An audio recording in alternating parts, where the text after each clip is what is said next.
Et voilà, et ben bonjour. Alors, on se retrouve pour une nouvelle audition dans le cadre de la commission d'enquête qui a été mise en place par l'intergroupe parlementaire de la France insoumise sur la crise du coronavirus. Et aujourd'hui, j'ai le plaisir d'auditionner Olivier Balzer, qui est secrétaire national du syndicat des douanes CGT.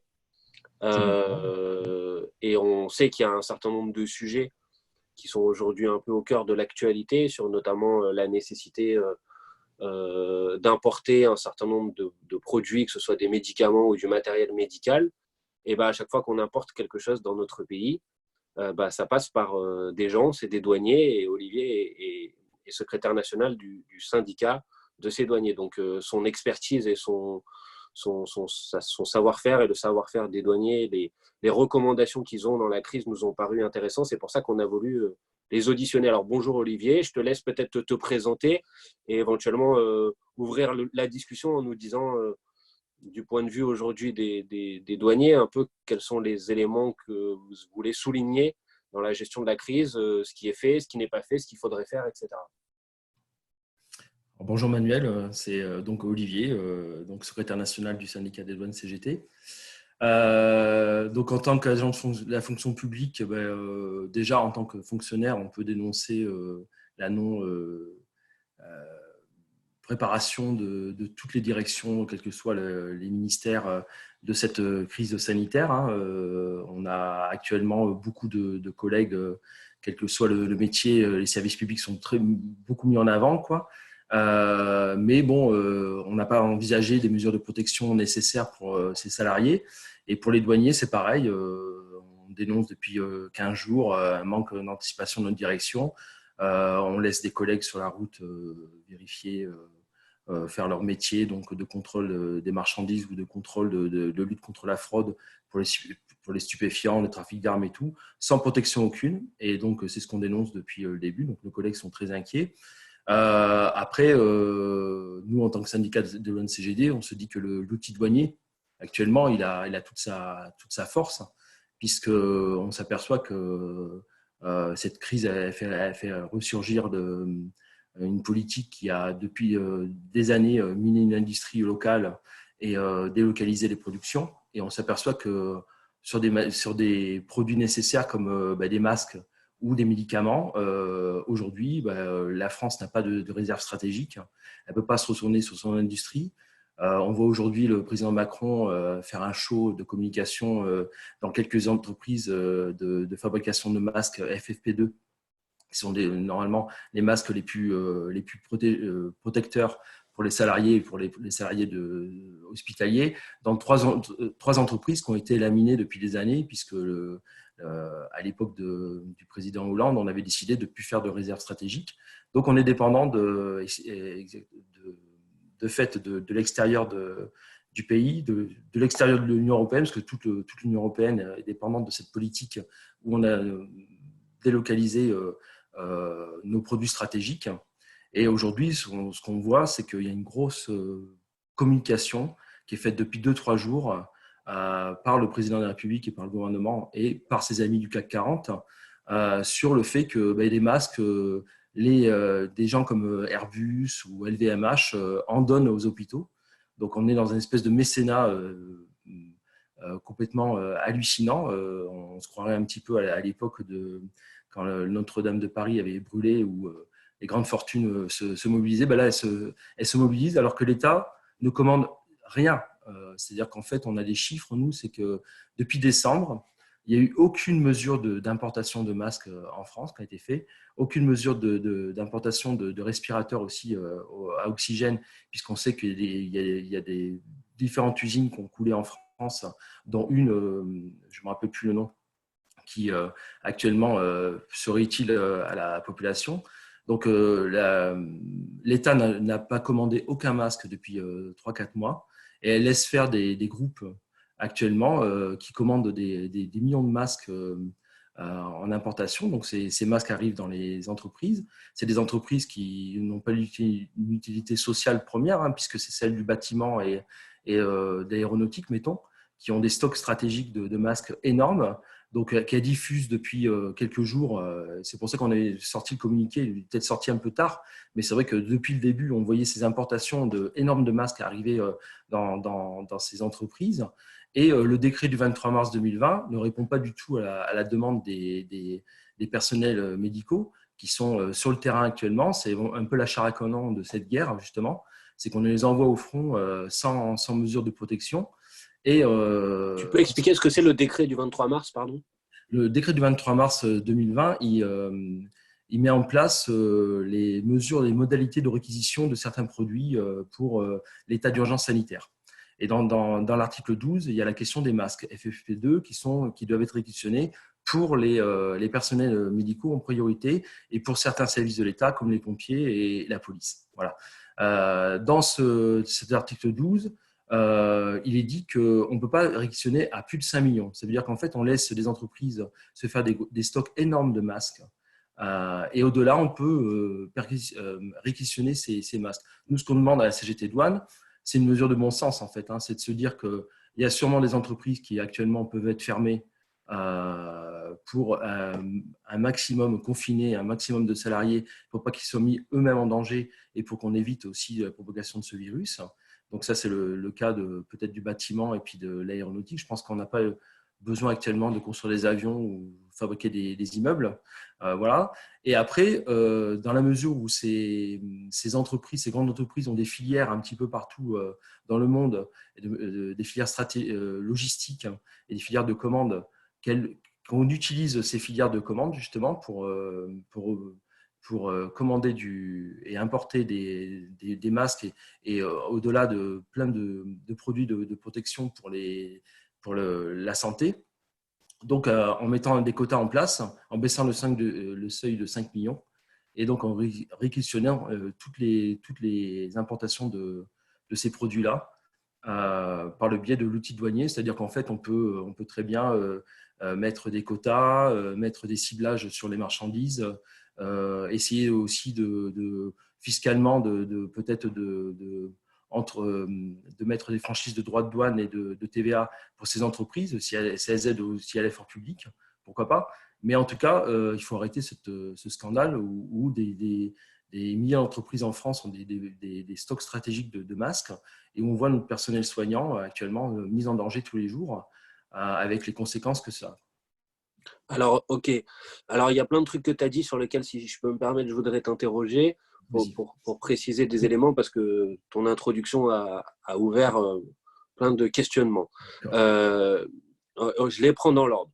Mon premier sujet, parce qu'il est important, c'est ce que tu as évoqué au début, c'est-à-dire la protection des douaniers eux-mêmes. Par définition, le douanier, il est au contact de marchandises qui viennent de partout dans le monde, et donc de marchandises qui peuvent être des marchandises à risque d'un point de vue sanitaire. Donc, est-ce que tu peux préciser sur ce point ce que tu as dit tout à l'heure, c'est-à-dire qu'aujourd'hui, il n'y a aucune protection pour les douaniers, c'est ça?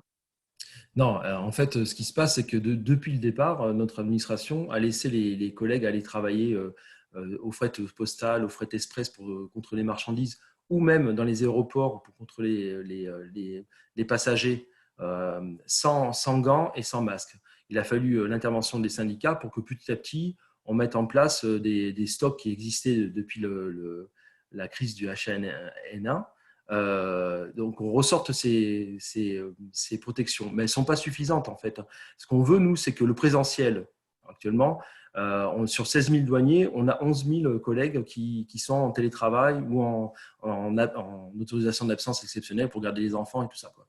Nous, ce qu'on veut, c'est qu'on limite au maximum la présence sur le terrain des douaniers ou alors qu'on leur fasse faire des missions d'utilité publique, c'est-à-dire qu'en fait, qu'on fasse l'acheminement de ces produits, ce que je disais tout à l'heure, des mesures de protection pour les personnels de santé, qu'on soit prioritaire là-dessus. Aujourd'hui, on ne peut pas se dire qu'on va lutter contre la fraude sur la route, à faire des plans de contrôle contre le trafic de drogue. On sait qu'il a baissé depuis le début du confinement, hein, pour cause, il y a moins de transport et puis il y a un réseau aussi qui est confiné aussi. Donc, il faut qu'on arrête que les chefs de service ou les directeurs au niveau local arrêtent d'une certaine manière d'être dans une politique du chiffre, qu'il faut faire à tout prix, il faut continuer le métier comme si c'était comme si c'était rien passé. Donc, je pense que nous, ce qu'on demande, c'est que nos collègues soient protégés pour faire leur mission, mais au-delà de ces missions, qu'ils puissent participer à l'effort national en aidant les services de santé, en aidant la logistique à être protégée pour transporter ces marchandises et tout ça. Voilà. D'accord. Ok, non, c'est très clair.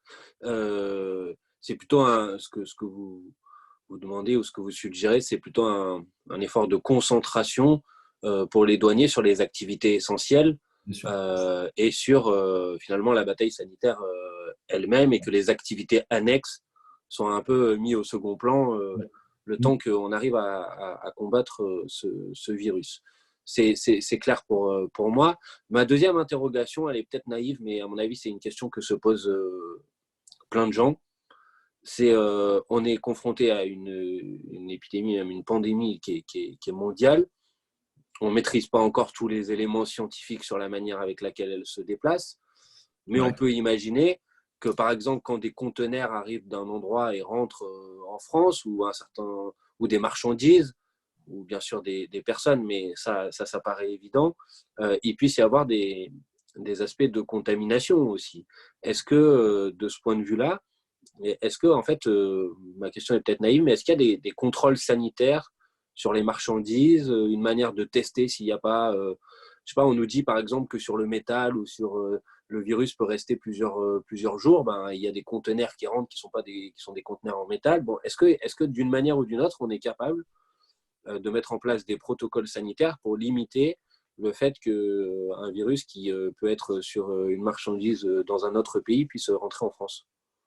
Non, actuellement, en fait, actuellement, on fait ce qu'on fait d'habitude, c'est-à-dire quand on contrôle des marchandises, que ce soit au fret aérien ou au fret postal ou au fret maritime, on décharge la marchandise et ça dépend ce que c'est comme marchandise. Effectivement, il y a des mesures de protection qui sont faites pour les dockers ou pour les magasiniers des logisticiens, avec des gants et tout pour pas qu'ils touchent le matériel. Mais effectivement, ces marchandises, on pourrait se dire, comme tu dis, si elles viennent par avion, si elles viennent d'un pays où ça a été manipulé et que la personne avait le coronavirus, est-ce que ça peut être transmissible sur cette marchandise? C'est toute la problématique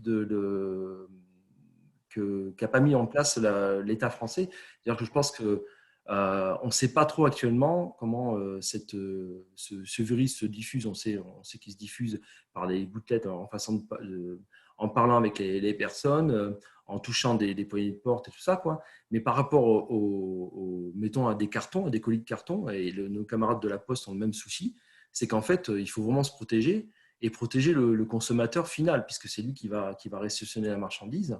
Et les mesures barrières, c'est en fait laver à la javel et mettre des produits dessus, quoi. C'est ça, quoi.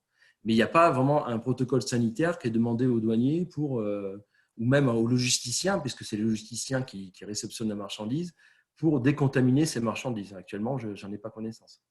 D'accord. Non, mais merci pour ta réponse. Bon, le troisième sujet de discussion, c'est celui sur lequel tu as déjà donné un certain nombre d'éléments. C'est cette question de l'importation de matériel. Alors, on nous dit qu'il y a un pont aérien qui a été mis en place avec la Chine pour faire venir des masques.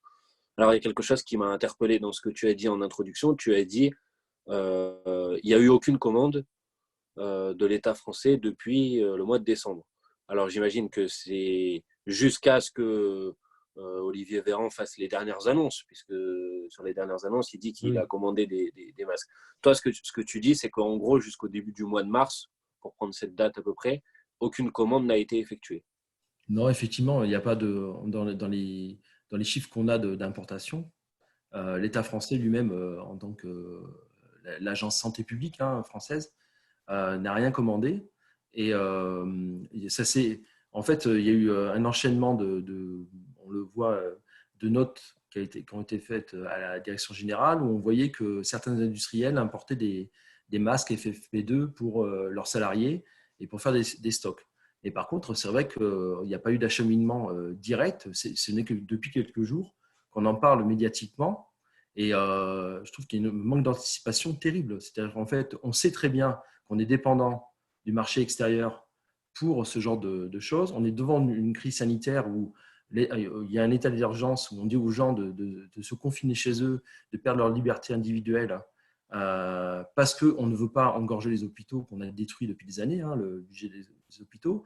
Et en même temps, l'État ne se donne pas les moyens de protéger les salariés premiers qui sont victimes, qui sont en première ligne de ce combat, en fait, si je peux dire, les hospitaliers, parce qu'il y a des stocks stratégiques qui n'existent plus en France. Malheureusement, comme je le disais tout à l'heure, à l'époque de Hollande, on a arrêté de fabriquer des stocks stratégiques. Il faut savoir qu'un masque, la personne qui le porte, c'est au bout de 3 heures, il faut le changer. Donc, il faut des millions de masques. Effectivement, on peut se demander actuellement, il y a beaucoup de gens qui disent qu'il faudrait peut-être presque tous en porter. On ne sait pas. Mais en tout cas, voilà, ce qu'on sait, c'est qu'il y a des métiers actuellement qui n'en ont pas ou pas assez. Je parlais des hôpitaux, donc effectivement, c'est la priorité. Mais après, il y a d'autres professions qui sont sur le carreau actuellement et qui demandent des mesures de protection ou au moins qu'on laisse les salariés chez eux en attendant que cette crise passe. De toute façon, la crise économique, elle y sera. Il y a une crise économique, mais qu'on arrête de faire croire qu'il y a des productions utiles absolument à la nation, alors qu'actuellement, je pense qu'il faut faire baisser un maximum le nombre de gens dans les entreprises et favoriser un maximum les services publics qui sont utiles aux besoins vitaux des Français, quoi. Non, ça c'est évident qu'il semble qu'il y a quand même en plus des injonctions contradictoires entre le confinement et en même temps on dit aux gens d'aller travailler alors qu'on pourrait segmenter les choses en disant voilà les activités qui sont essentielles à la conduite du pays, au fait que tout le monde puisse vivre même confiné, et voilà celles qui ne le sont pas. Et en faisant ça, on ferait en sorte que celles qui le sont essentielles, on puisse doter les gens du matériel de protection nécessaire. Pour repréciser un élément encore sur ce que tu as dit tout à l'heure, donc tu dis jusqu'à il y a quelques jours, et encore pour l'instant c'est un discours médiatique, on n'a pas vu les traces des commandes de masques de la part de l'État et on a vu de la part de certaines entreprises. Alors mon interrogation c'est, quand une entreprise fait une commande de masques et que ça arrive dans un aéroport en France, les douaniers contrôlent la marchandise. Est-ce qu'il y a une taxation de ces masques? Est-ce qu'il y a des droits de douane dessus? Est-ce que c'est un produit sur lequel l'État perçoit un pourcentage à leur entrée sur le territoire français? Est-ce que tu peux nous donner quelques éléments sur ce sujet? En fait, depuis 15 jours, l'Union européenne, parce que c'est l'Union européenne qui décide des droits de douane, a mis en franchise de droits de douane, c'est-à-dire que droits de douane zéro et de taxes pour tout ce qui est matériel médical importé sur l'Europe. Donc ça, c'est une chose. Donc depuis, il n'y a plus de droits de douane, en fait. Il y a la question après des normes, c'est-à-dire qu'en fait, on contrôle les normes de ces marchandises. On est obligé de le faire dans le cadre pour voir s'il n'y a pas des contrefaçons de masques déjà, et de voir si elles sont en norme CE, ce qu'on appelle une norme CE. Une chose qu'on pourrait faire, qu'on a demandé à notre administration, c'est-à-dire qu'on s'aperçoit qu'il y a plein de masques qui ne sont pas aux normes, mais qui peuvent être utilisés parce que le personnel médical dit qu'il n'y a aucun danger là-dessus, c'est parce qu'il y a la norme CE. Tu sais, c'est assez, tout ça, c'est une espèce d'emballage commercial quand même. On demande à ce que ces masques, s'ils ne sont pas aux normes, qu'ils soient saisis et qu'ils soient donnés et réceptionnés directement aux hôpitaux et au personnel médical, parce qu'on sait très bien qu'ils ne sont pas dangereux. Donc ça, c'est une chose. Ensuite, il y a quelque chose qu'a fait l'Union européenne depuis 15 jours, c'est qu'elle interdit l'exportation de ces masques en dehors des pays qui sont des pays comme les DOM, enfin, des territoires d'outre-mer de l'Union européenne. C'est-à-dire qu'en fait, on n'a plus le droit de vendre des masques aux États-Unis, à l'Islande, enfin, je sais pas, je donne des exemples comme ça. Donc actuellement, il n'y a pas de droit de douane, c'est en franchise de droit de douane. Les entreprises qui commandent, donc c'est en franchise de droit de douane. Ces commandes, une fois qu'elles sont la marchandise est arrivée, qu'elle est dédouanée, ils réceptionnent ces marchandises et les stockent après chez eux. D'accord. Voilà. Ok, c'est clair. Et là, vous, ce que vous dites, c'est ben, sur ces arrivées-là, on pourrait dire il y en a une partie qui, il n'y a pas de droit de douane, d'accord, mais il y a une partie des masques que les douaniers récupèrent pour les donner au stock de l'État pour qu'on priorise d'abord les services publics essentiels. C'est bien ça votre proposition, j'ai bien compris? C'est bien ça, ouais. Actuellement, ouais, c'est ça. Ouais. Je pense que nous, ce qu'on veut pas, c'est qu'il y ait un stock dormant dans les entreprises. Il faut que l'État revienne à un stock stratégique.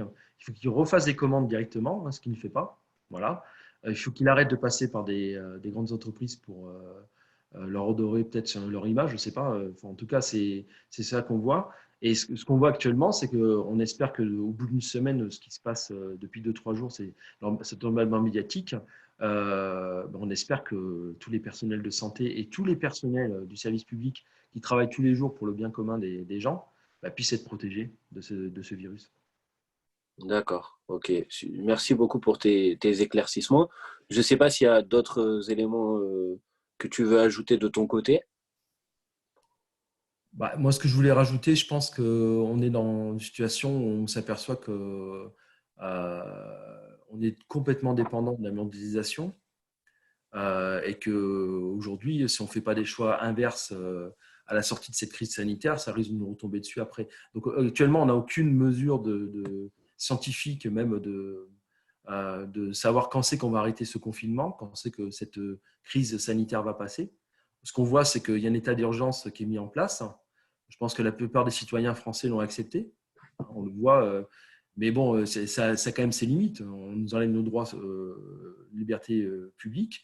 Et il y a une attaque en même temps sur le droit du travail, puisque tu as vu les ordonnances qui sont passées dernièrement.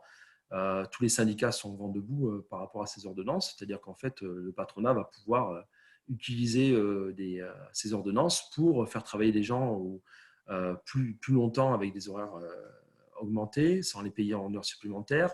Il va y avoir la question aussi des congés qui vont être pris sur les salariés qui sont confinés. Voilà, donc actuellement, il y a une attaque en règle de nos droits.